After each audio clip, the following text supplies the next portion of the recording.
Hey lovelies.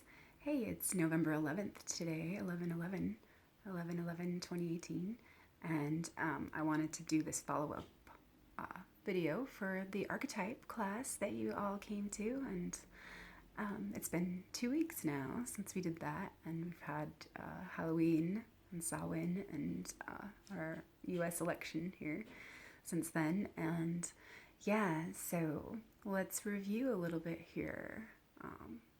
Since we've seen each other. And I do hope that I presented some of this information in a way that was coherent.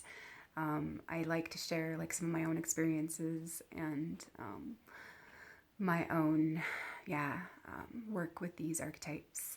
So it'll be relatable because I believe that we can all relate in some way through our experiences and through our gifts and our creativity, our authenticity, through our pain, through the pain we've experienced and been through, and the compassion that we've learned and cultivated to hold the space for others too.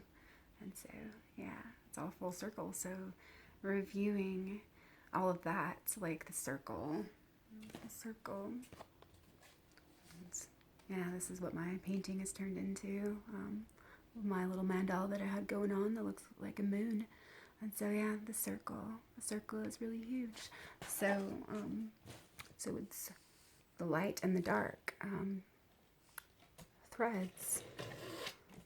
So they're not just parallel to each other. They're the gentle arcs that meet one another and to unify the whole. And they both complement each other.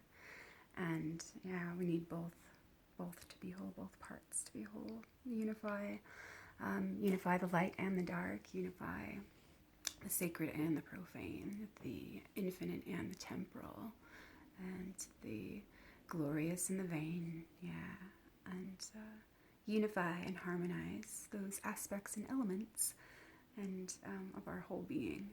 So, that's what we get to do, this alchemy, unification and remembering. And so, awakening is remembering is awakening to who we are, and to our place in the whole. And so and remembering that we are whole. And so bringing back all of these parts of ourselves to know and to embrace, so that we can be well. And so, it's all of these things that have been hidden from us because, that's just the cycle that we have been in and sleeping and, having this dream that we get to play in and we get to be. And so, just the divine cycle and the divine timing of, it's time to remember and time to awaken now. And, so the human being, this is a little image of Vishnu, and it's him as the macrocosm, so man as the microcosm, and man was made in God's image. And so there's a lot about images that are pretty huge and magical. And so if we remember that everything is a reflection of us, that's how we can see and how we can know ourselves is through our reflections, and through our reflections and through our relationships. And so everything is connected and everything is related. And so that's how we're all connected. We can all relate to each other as we all are related. And so we all have the answers inside of ourselves. We all have the keys. We all have the keys that we need to be free. And so all we need to do is look within and see, and be willing to see all we need to see.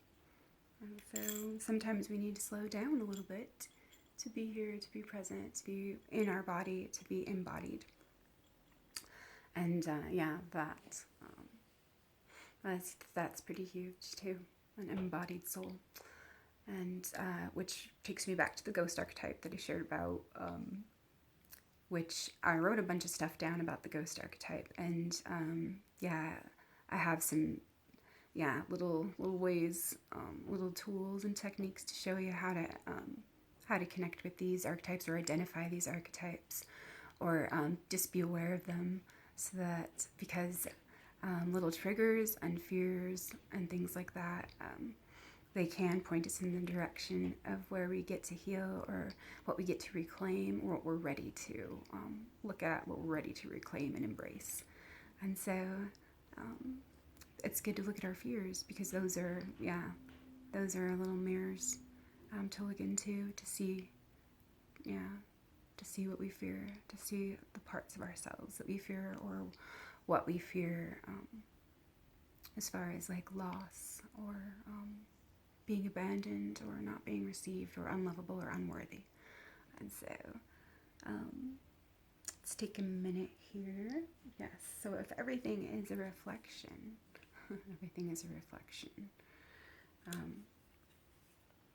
then we can learn a lot from our experience, and from how we feel about certain people, certain places, certain things.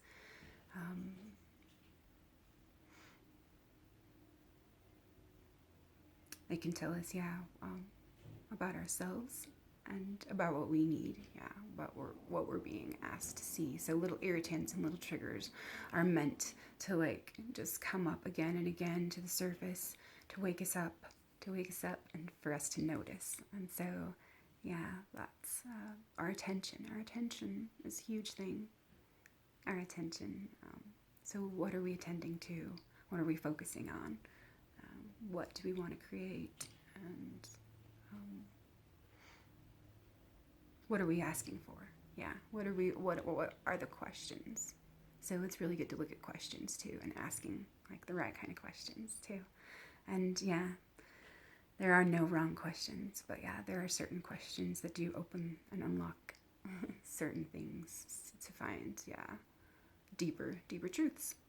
And so, just being aware of that, that we can always ask questions too. And why aren't we asking more questions? So what questions can we ask? And what questions haven't we asked that we could ask? So, look at that. And so the archetypes are expressions of the structure of the psyche. And they are like elemental. And what else could be said about archetypes? They're expressions, different expressions of the whole. And so I think they're really, really awesome to work with. And there's so many awesome different groups or subtypes and things of archetypes. But there's the young archetypes, the primary young archetypes, which are interesting. And I will send you guys a link about those if you want to look at those, because those are interesting, and they do have like certain motivations, certain agendas, to care for themselves or for a certain purpose or whatnot. And so like my rebel is definitely a strong influence in my life, because my rebel is there to help me learn how to stay true to myself, and how to go against the grain, to be true to myself when everybody else is going a different way. It's giving me the strength and the courage and like the drive to just be true to my own rhythm and beat my own drum.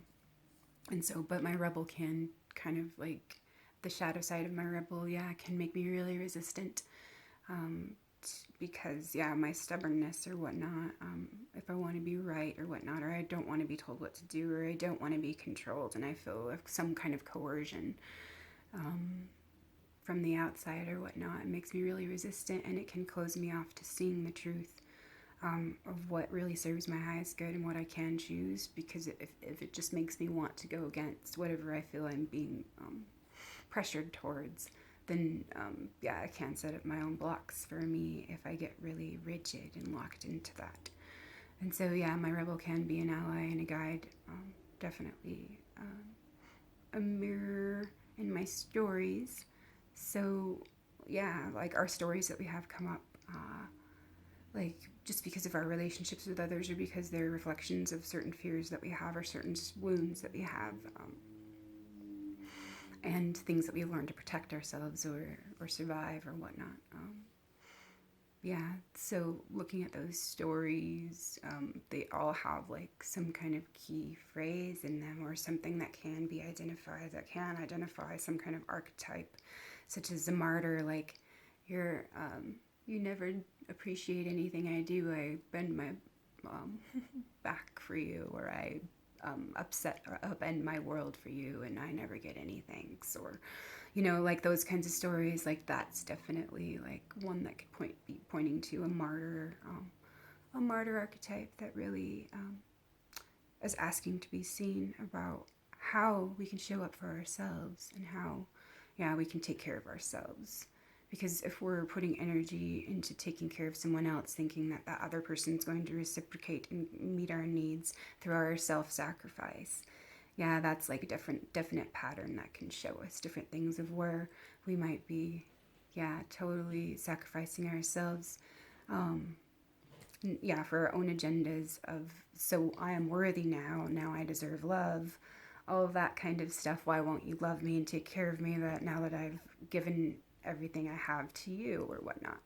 Yeah, so like in those kinds of relationships with that kind of dynamic, yeah, if those kind of stories come up, that's definitely can point like to a pattern of like self-sabotage there, or something that we get to look at, and see, yeah, like where we've been misdirecting energy, or misguided about like how we care for others and how we care for ourselves.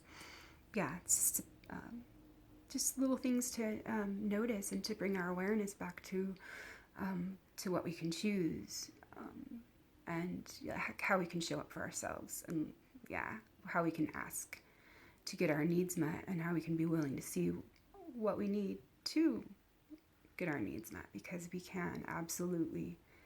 absolutely can have our needs met, and our core needs and more, yeah, if we believe that we can, yeah, and we choose like to show up and attend to those needs. There, yeah, it's abundant resources that we have to draw on, and to, yeah, create what we need, and it's already here, but like we just need to tap into that stream, and yeah, believe, and so believe that we can receive, that we are receivers, we're open and we are clear, and we are able to receive, we're willing to receive all that we need, and like let go of what it looks like, and what it's supposed to be, and yeah, let go of judgments too, let go of the judgments about like, yeah, certain parts of ourselves, or certain things we do things, or like certain things we've learned, or certain things we might not feel great about, or feel ashamed about, or feel that are wrong, or whatnot. Like, just be willing to own it, and just say, yay, this is a part of my personality that I get to make friends with, and I get to yeah, participate in integrating this part of me, and making it, yeah, making me well, allowing it all to be well, to be held in the well, to be whole, like just as it is. Yeah, because it's just energy that's been organized in a certain way, and we're just going to reorganize it, and just seeing where the energy's been directed and invested, because we put our attention on certain things, and we have been directed to put our attention in certain areas for certain reasons and certain agendas, and it's just, yeah, control, and just, yeah, it's disempowerment.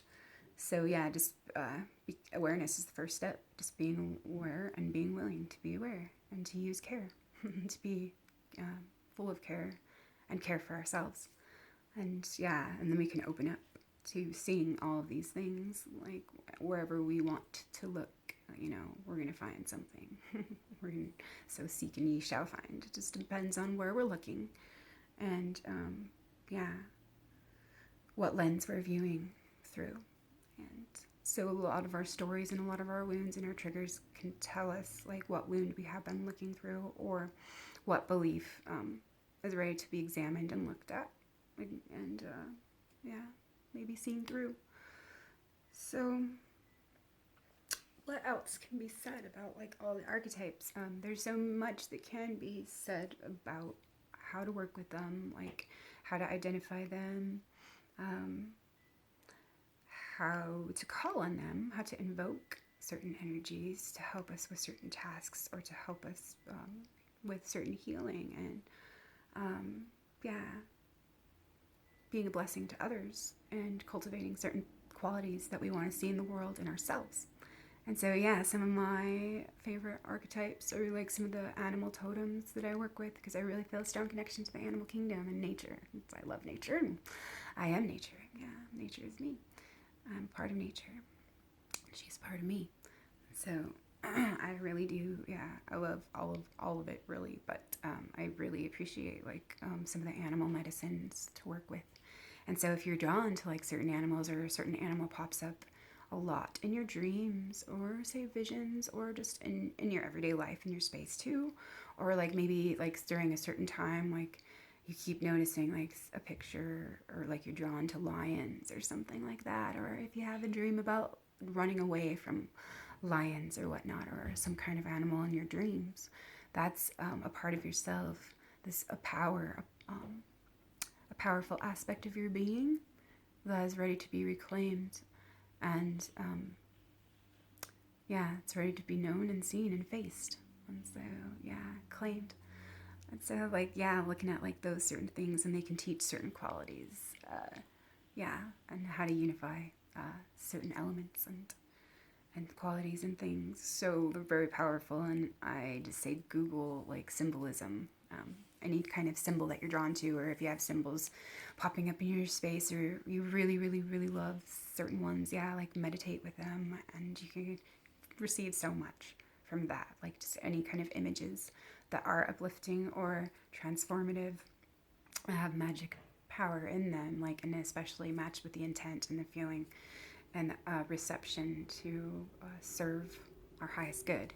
Like, you can create powerful, potent portals through like that work and practice, and just willingness to be open to receive. And so the tarot cards are really freaking amazing too. If you ever want to do more work with that and find out more about the symbolism and like the story of the hero's journey, really is what is in the major arcana, the sacred, the 22 archetypes of the tarot. And it's really cool. It's really freaking cool. I want to probably do a class like just on that sometime. But in the meantime, if you guys want to learn more about that, like I'm sure there's so much on the interwebs. But Shannon Port, Art of the Feminine, and on YouTube, she does a Sacred Archetype series on each of the sacred arcana, the archetypes, and it's really valuable, really worth your time if you're interested in learning more about that. Like, I totally recommend her.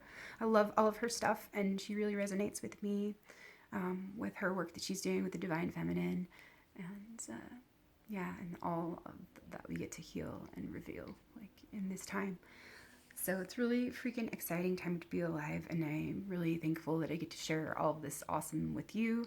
And thanks for taking the time, like, to show up to come to the class and to learn and to like be willing to do this inner work and to be your best self and to love yourself, to care for yourself, and to nourish yourself, and to be like, just amazing part of this, all of this. Yes. So thanks for being you and sharing you with me. And I'm really grateful that we got to be together. And I would love to know if you have questions about any of this, any of the mundane archetypes, like to work with through our personality, for the structures of our psyche, or through the divine archetypes, like, that are a reflection of like how these different energies work, and just freaking the mysteries, the cosmos, like, just all of it is just freaking amazing to me. And through art and through creativity and expression, like all of that. It's beautiful, beautiful work. And it's like, just so fulfilling and like so mind-blowing.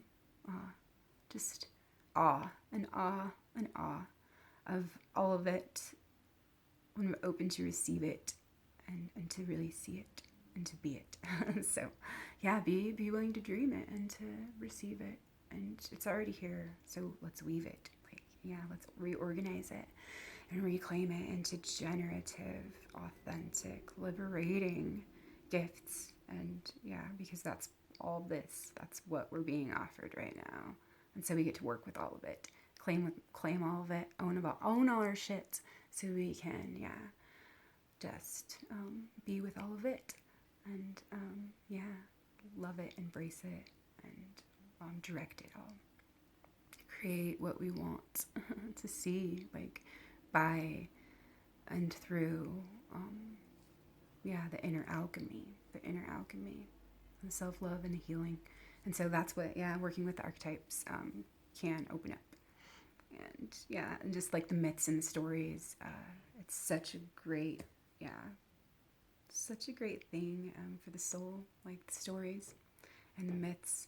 It opens up so much, even if our conscious mind doesn't understand it. Like, yeah, we're getting it. We're getting it.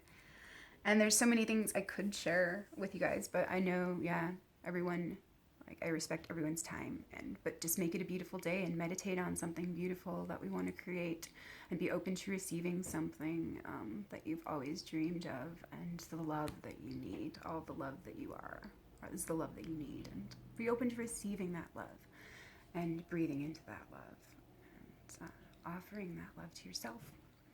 And so, yeah, be well, and I hope, yeah, all of your dreams, yeah, are beautiful. And yeah, here's to healing, and here's to revealing, and to sharing, and like to unifying, and to purifying, to claiming our innocence, and yeah, just trusting all of this, and doing our best, being together and experiencing all of this. Yeah. So thanks, guys. Like, let me know if you have any questions. I would love to know if what you want to learn about next, or what I'm, yeah, feeling I might want to offer is like certain techniques on how to transmute some of this poison into nectar, and yeah, transform and unify the lower and the higher. And so, yeah, some of those tools and things, but I would love to know, like, what you're interested in, and your thoughts on the archetypes. And if you noticed any archetypes at play in your relationships or on the outer stage during Halloween, or, yeah, like, what kind of characters did you dress up as, or what repelled you, or what drew you, like, yeah, those kinds of things. And then during the election, did you see any archetypes at play, such as the bully, or like the tyrant, and the rebel, the savior, the messenger, yeah, all of that. Like, what came up for you, in all of that, if there is anything, like, yeah, pretty pretty awesome for you to see, like, and insightful. All right, well, have a beautiful rest of your night, and I hope to talk to you soon. Bye-bye.